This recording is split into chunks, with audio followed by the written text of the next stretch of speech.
Y'all hear that? It's like a low level, like, ooh. I've been looking for this noise, and I think it's this thing right here. But when I get close to finding out what the noise is, it like moves. You hear that? It's like, ooh, it's like a subtle noise. This thing is ruining my videos. It's the enemy. If I was real charismatic, I would say, whatever devil is in that little hard drive over there, you come out in the name of Jesus. But I'm not that charismatic. All right, let's have it. Listen. First of all, let me make sure I got my mic. My mic sounds nice. Check one. Can y'all hear me on the mic? Tap, tap, tap. Is this thing on? Me. I had to get my mic fixed, and I don't know if it's working. So somebody hit me if the mic isn't working. But I'm going to keep going until it is. I don't want to have another 5-minute video with no sound. All right, first things first. Welcome to CNN. I'm KirkKennedy.com. Let's go in. On this channel, we take no part in the unfruitful works of darkness, but instead expose them. If you are a believer of the Christian tradition, as I am, if you are a Christian, a believer, a fear of the Lordian, a follower of the way, if you believe in Jesus, then you know that tomorrow's not promised. There are many people who were alive today that are not, yesterday they were not alive today. Tomorrow's not promised, but the day of the Lord is. So no matter what, James tells us if you make plans for the future, you better say if the Lord wills, right? So we know tomorrow's not promised, but the day of the Lord is. So we want to remember the future. That right there. And we are on the road to 5K. It feels so weird saying this because I've been on YouTube for a while, but I just didn't really care about it. And then I started making videos, and now I'm really pumped about it. So let's go. Let's get to 5K before the end of the year. Let's do it. Let's celebrate Cabbage Patch and all that, all right? On the road to 5K, don't forget to go to KirkKennedy.com. I'm the underdog. You're the underdog. But if you're a believer, we're under grace, all right? Let's have this conversation. Now, I'm a firm believer, and you may not think like this, and you don't have to, right? I'm a firm believer in the Bible. And I'm a firm believer in the things that the Bible says are written to mainly people who believe, but they apply to people who don't believe, all right? So I'm a firm believer in when the Bible says nothing new under the sun, or it warns about the way of a man seems right, but in the end it is only death, right? I'm a firm believer when the Bible talks about stuff like that we are to look at the world, whether you believe it or not, see what's happening in the world, and see God working. God is about humility, and humility is not just for those who believe in Jesus. God will humble people across the board. So all the stuff that's going on with like the diddler and all that type, all the stuff that's happening. Remember when Cat Williams came out and was like 2024 is going to be the year of exposure? I don't know how he heard that, how he got that, but so far it's been that case, right? So I'm a firm believer that we learn from what happens to other people. So there is a story going around that I think, and it's not a story, it's a true reality. Now, let me say this first of all. I don't know how you feel about professional sports. I don't know if you understand what it takes to get to that level. Now, I know I'm fat, and so you're not going to believe what I'm about to say. But there was a time I played basketball. I was a point guard. I was decent. I was a good street baller. I actually broke Isaiah Thomas's assist record at 5-star basketball camp. I could ball. And for a period of time, I played semi-pro in a semi-pro basketball league. It wasn't semi-pro, but the league had people who had played D1. Like you might be playing against somebody who used to play for Duke or some other team that you saw that you knew you remember, right? I played in this league, and we did pretty good in this league. That was the highest form of competition I ever played in. And so I was like, man, these guys are good. And it's not even like the NBA. So to get to something like the NBA, where there may be 400 to 500 players in that league, that's a small amount of people compared to how many people play basketball. So if you get to a professional level, you get to the NFL, you get to the NBA, you get to the WNBA, it is an honor because you're talking about the smallest percentage of people You know, think about how many people out there play basketball. Think about how many people rap. There's probably like 500 million rappers, MCs out there. And there's a small handful that are popular that make money and so forth. So when you get an opportunity like that, you got to celebrate it. Even if you are in the NBA and you are riding the pine, fam. If you are the last person on the bench, the average salary of an NBA player is like $1.8 million. So if you and I make it to the NBA and we're just pine riders, we don't even get to go. We're just practice dummies. We get almost $2 million a year just for making the league. That's how much money the league makes. Well, there's a story that has been circulating that is going to rock the NBA. It's rocking the NBA right now. People are afraid, and I'm surprised that this is actually coming out now because it's been around for a while. All right, so let me tell you what I'm talking about. And I'm convinced I'm getting ready to do a new segment. I'm getting ready to do a new segment of episodes called When Keeping It Free Will Goes Wrong. Dave Chappelle used to have this joint called When Keeping It Real Goes Wrong. These funny skits of people. When keeping it free will goes wrong, fam. This is the ultimate. This has got to be one of them to me. All right. So Jontay Porter is a backup center for the Toronto Raptors, right? His brother is Michael Porter Jr., who's a baller, right? So I don't know if he made it because of his brother or whatever. He's a backup center for the Toronto Raptors, right? Doesn't get that much playing time at all. His salary is about $2.1 million a year, which is better than all of us watching, I'm sure. Combined probably, right? He was banned from the NBA forever. I don't know if in my lifetime I remember another player being banned for life. I'm sure there has been. There's going to be someone who is a Google genius. It'll be like, look, no, this happened and this. But I don't remember a player being banned for life. I hear it suspended indefinitely. I hear banned for life is a badge of honor on one level or a badge of stupidity. So this guy got banned for life. And here's what he got banned for. He got banned for gambling. All right? But not just any gambling. Not like, hey, man, let's play some craps and let's throw some dice. You know, you throw them against the wall. You take your little wad of money out. You know, you throw it in. He got banned for gambling against his own team and against himself. You cannot make this stuff up. He got kicked out because they found out that he was betting. He would tell people what his condition was physically or the team, and then they would go bet. You don't believe me? We're going to watch a quick video just to prove the point. And then we're going to come back. This is a crazy reality. This is crazy. Listen to this. You can't make this up. Listen to this. Joining me now, ESPN analyst and former professional tennis player Patrick McEnroe, and professional sports bettor Steve Maltipis, who is known as the Philly Godfather. Thank you both for being here. Appreciate it. All right, so Patrick, big picture here. Are you surprised that they're taking this kind of really draconian action against him, banning him for life? I don't think the NBA, Dan, had any choice other than doing what they did today. I've been beating this drum for a while now as gambling has become bigger and bigger in the professional sports world. It has become easier and easier for fans to bet on not only who wins and loses, but as you noted in your intro, Dan, these prop bets and these bets that players can make on, you know, how many three-point shots you're going to make or you're going to take. And in the case of Porter, who was a role player at best, you've got someone who's not one of the multi-millionaires that most of the NBA players are. And so a guy like that, you know, can be tempted a lot easier than the big name players. And so though this to me was not a surprise at all, I think the NBA had absolutely no other choice. All right, he makes a good point, but I think it's important to know something.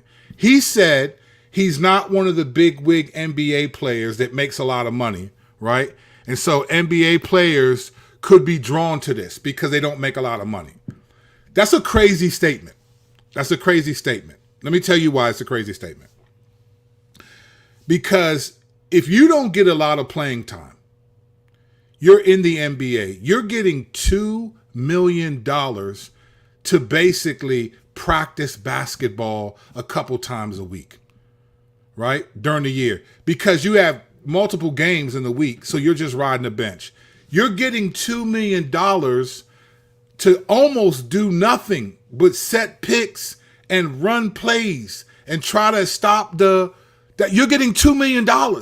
That's a lot of money to do. Fam, I will sit on anybody's bench for $2 million and chill. I'll keep stats for $2 million.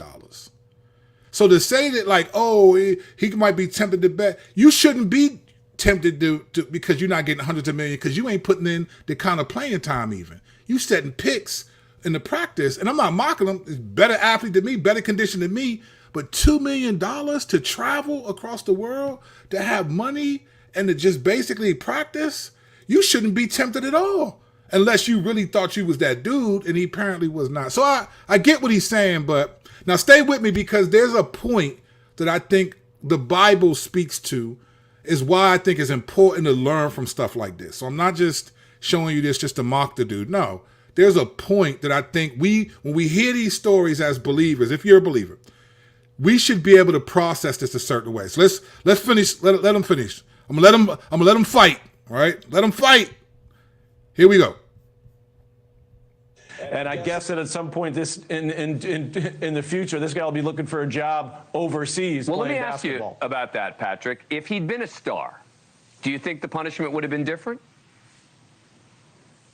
If he'd been a star, it would have been way more complicated, but I don't think it would have been different. And I think, it's up to the NBA now, and obviously they've got loads of security around these big-time stars and teams because there's so much at stake. And they're going to have security on this front as well, sort of monitoring these players and making sure they don't associate with people that they shouldn't be associated, which obviously this player was doing and got himself into trouble. And once you start betting a bit on things, I mean, we saw this with Ohtani's interpreter. Things can spiral out of control quickly. So, and certainly to your point, though, Dan, the last thing the NBA ever wants to see is a big name player, any sport for that matter, getting involved in something like this. But unfortunately, as I've been saying for a while now, I believe this is just a start of ongoing and continuous problems in not just professional sports, but maybe even at a bigger level down the road in collegiate sports as well. All right. He said a lot. Now remember the question. Do you think this would have happened if he were a bigger star? And he said it would be more complicated if he were a bigger star.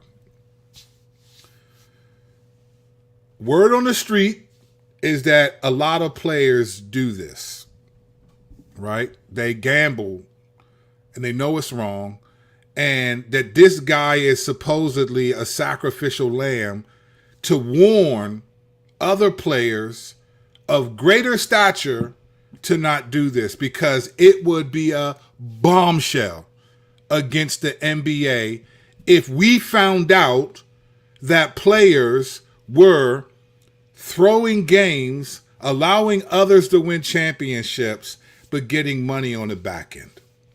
Now, this would not be new in professional sports, right? Professional sports has a history of this. I mean, I don't know if you know this, but back in the day, there were rumors, I think it's confirmed actually, rumors that the Mafia bought the 1919 World Series. Remember that? I mean, not like, remember like we was there, but like the Mafia, paid for players to throw the World Series. This is not a new phenomenon, especially in college sports. You hear this all the time. There was a movie called Blue Chips about top high school basketball recruits. It had Penny Hardaway, Shaq, and I forgot who else was in it. Some bald-headed black dude that really wasn't in the NBA, and we don't know where his career went. But they were in this movie as high school kids who were getting paid money, and then they would go to college to throw games. This is not unusual. As a matter of fact, when I was back in the day, when I wanted to go play D1 college basketball, and I wanted to be a part, I remember the UNLV Running Rebels were like they were a vicious team. especially in 90 and 91. They won they beat Duke by 30 points, I think, in 90, and then lost in 91 to Duke. Duke got their revenge. But they were a crazy team. But their coach, Jerry Tarkanian, this ball had to do, this is Las Vegas, right? They had so many sanctions against them because they had been suspected of and really caught in gambling somehow. There was some. So this isn't new in sports. Gambling in sports is not that new. But here's the problem. Dude is a backup center in the NBA. This is the best your life is going to get. Here's what's the most sad about this, though. Here's the most saddest thing about this, all right? Listen, look at this. The league's prior investigation found that prior to the Raptors' March 20th game, Porter disclosed confidential information about his own health status to an individual he knew to be an NBA bettor.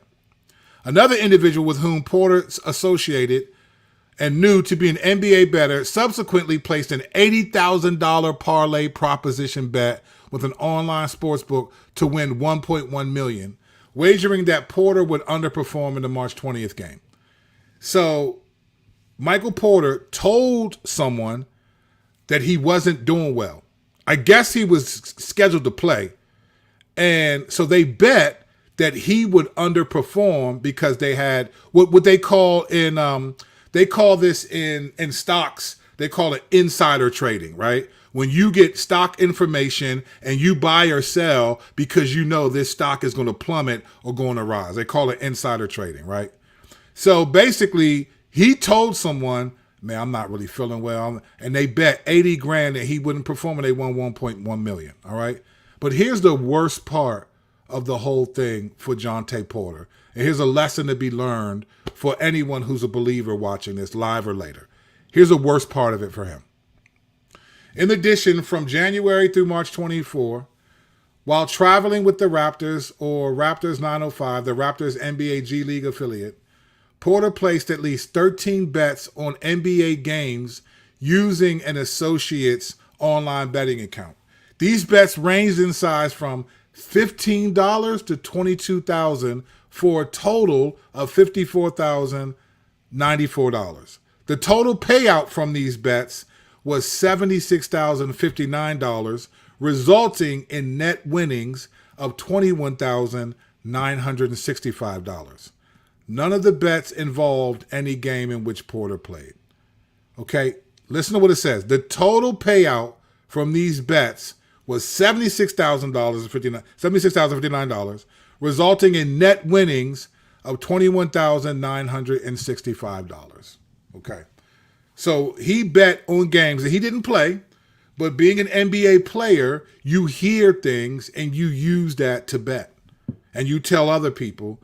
And so the net earnings were $21,965.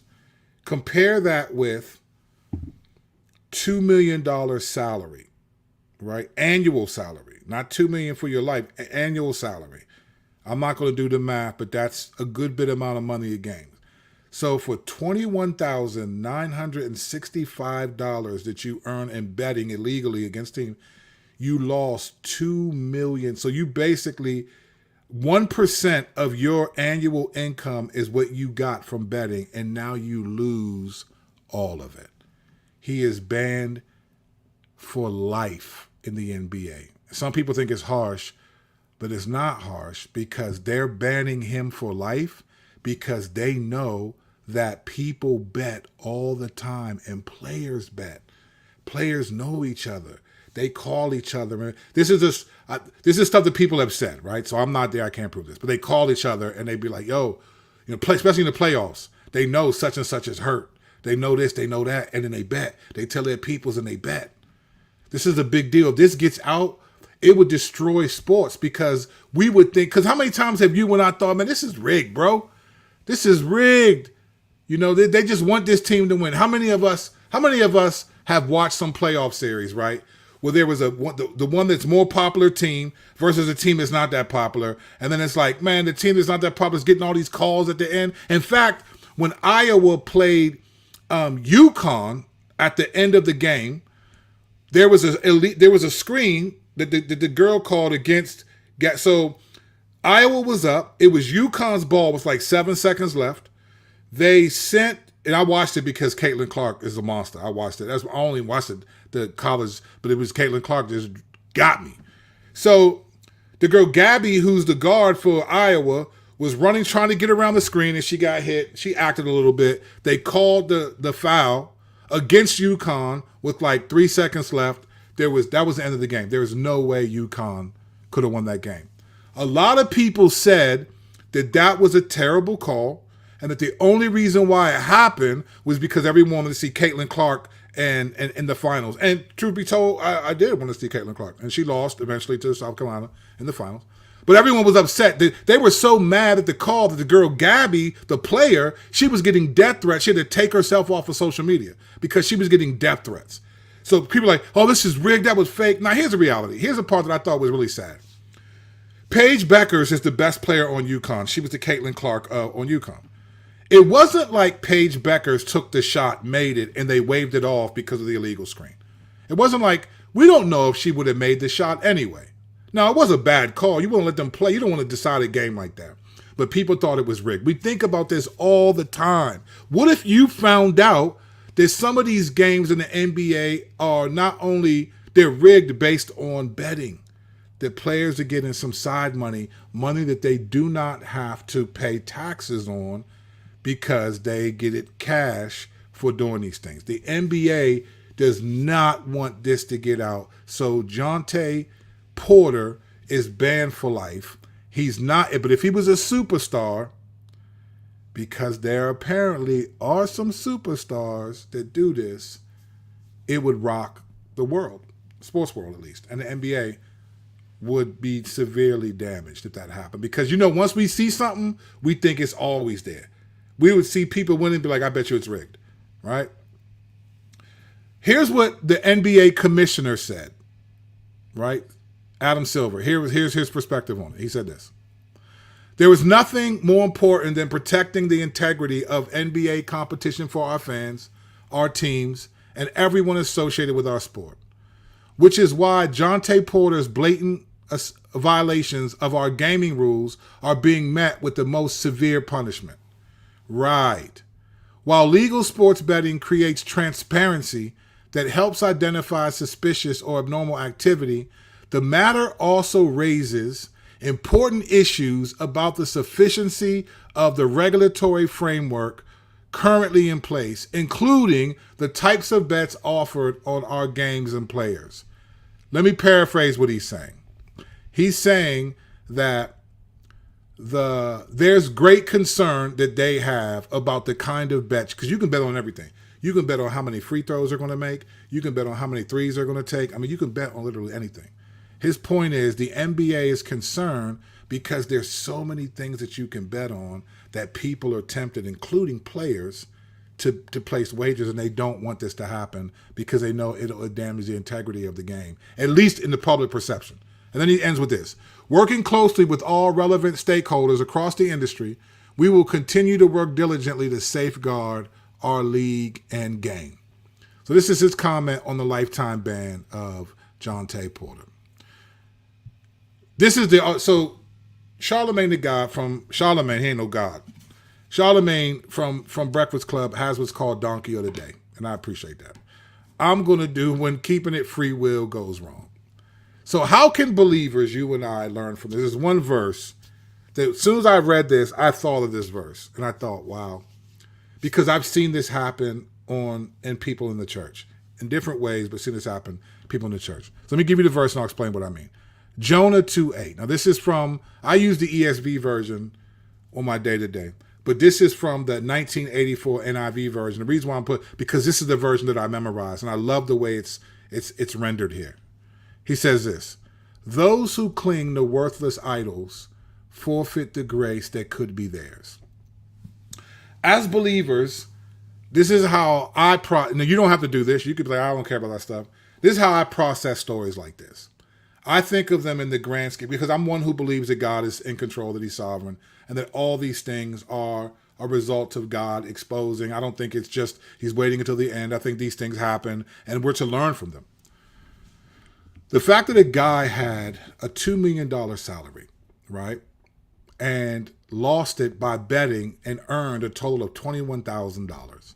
And I think he was doing it not because and again, I don't know, right? This is all speculation. I don't think he was doing it because he was dissatisfied with his salary. Fam, you're not that good. And you're not that good. Like if you give, like when you sit on the bench for $2 million, yeah, you would, because you're not that good. You 6'10", he's 6'10", but he's not that good. I don't think he was betting because he needed the money. I think he was betting because he knew other people do it.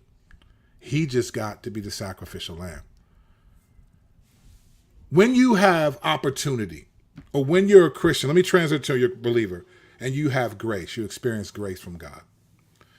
You know, there's a lot of celebrity elements to modern evangelicalism in America, modern Christianity. A lot of people are celebrities, from pastors to worship leaders to content creators to authors, people who write books. There's a lot of stardom in Christianity. I mean, I have a YouTube channel and people follow me and I appreciate it. And there's a lot of that. But we've seen a lot of like heavyweight, like pastors, religious leaders, like fall away from grace. And it's usually some scandal, whether it's sex or financial impropriety or something, right? You just see, and you're disoriented, like, man, why would you do that? There's something about the human condition that doesn't understand how to appreciate what you have. You have to learn how to appreciate the grace that you've been given. And because we live in such a culture, especially within the church, of people wanting more from God. We want marriage, we want children, we want to get the bag, we want all these things. We approach our relationship with God from the standpoint of not appreciating the fact that, you know what, fam? At the end of the day, if I'm genuinely a believer, then God says I'm going to spend eternity with him. We're not even impressed by that anymore. It's almost like this NBA player, you get a $2 million salary for riding a bench, fam. You're not that good. There are other people that would love to be in your shoes. There's 100 million people that would love to be in your shoes, making $2 million a year, sitting at the end of an NBA bench a year. You manage that money, you reinvest it the right way, man, you could be set for life without even playing in the NBA, ever stepping in the game. You know, there's a lot of us that had and if we don't see our faith as valuable, as priceless, as worth millions of spiritual dollars, then like this dude, we could do dumb stuff, forfeit the grace that could be ours. There's a Bible passage where Jesus says, what would it profit the man to gain the whole world but to forfeit his soul? You know, I've watched people over the years, believers, for various reasons, walk away from the faith and all this type of stuff. I've seen it. We've all seen it. We've seen it. Remember there was a couple years where there was like the deconstruction movement. Remember that? Deconstruction, walking away from the faith. People had problems with the church, and now I'm walking away from Jesus in and of itself. I never understood that. I understood having problems with your church or with people that hurt you. I never understood walking away from Jesus, because it's still real. He's still real. Eternity's real regardless. I think many Christians can be like Jontay Porter, this basketball player. You don't appreciate, I can do this too, we don't appreciate the grace that we've been given. Fam, like, I know that you don't have everything that you want in this life. I don't either. I have a lot of stuff that I want, but I often have what I need. If we don't learn to see that we are in a priceless, eternal position, we could forfeit the grace that could be ours by clinging to worthless idols. This guy, I don't know what his idols were. Maybe it was money. Maybe it was just maybe he just wanted to win. He just wanted to prove that he just liked the thrill of like making a bet and winning. I get that. You know, I struggle with that. I just like a new Amazon package coming. You know how you just want something new. I think a lot of Christians are like this dude because we don't appreciate the eternal value of salvation. It gets boring to us.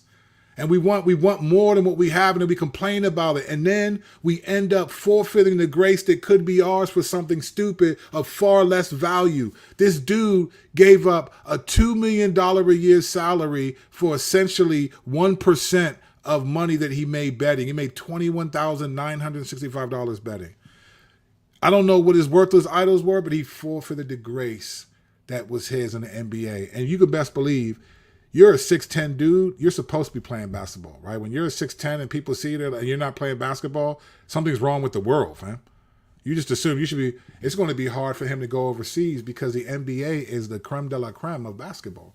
What country is going to want that dude to play for them when you got basically, as a military, dishonorable discharge of the NBA? You're banned for life. His basketball career is probably over for something stupid.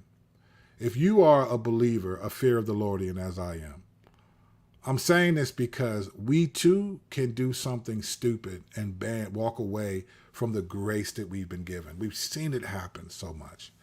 That dude should have shut his mouth, kept his hands clean, played basketball, had a family, a decent house, invested in stuff, using the money that he was getting annually, invest in other things to build up his income and end up having money to pass down to his children. Now he's going to be a disgrace. And there are believers who, when it's all said and done, will have forfeited the grace that could be theirs. Whatever the reward was for you in eternity is now nothing because you forfeited the grace. When keeping it free will goes wrong, brothers and sisters, learn from these things. I watch all these things. I just try to learn from them. Man, I'm just, not self-righteously. I got many flaws. I'm a flawed dude. But by the grace of God, I'm trying to go after those flaws. I'm aware of them. I believe that I am sitting on the bench of the greatest team in the world. I got the greatest player in the world, Jesus. And we're winning the championship. And I have a ring because I'm with him. I don't get any playing time. I practice. I got to practice, right? Got to obey, got to live. I don't get much playing time. But just like all the people that played with Jordan or anyone on any NBA or professional team that won a championship that did not play, you won because of the star player or star players on that team. We win because Jesus is our Jordan. He's our LeBron. And we're just on the team. We're on the bench, and we get rewards for that. Don't quit the team. Or don't do something stupid where you get kicked off the team because there's no better team to be on than Team Jesus. And sadly, I've seen many believers cling to worthless idols and forfeit the grace that would have been theirs in eternity. By the grace of God, I am not doing that. And by the grace of God, hopefully you don't. Do not be the Jontay Porter of eternity, because there's going to be a lot of them. Amen. Grace and peace. Appreciate y'all. Don't forget to go to KirkKennedy.com. I'm the underdog. If you're a believer, you are the underdog, but we are under grace. See you next video.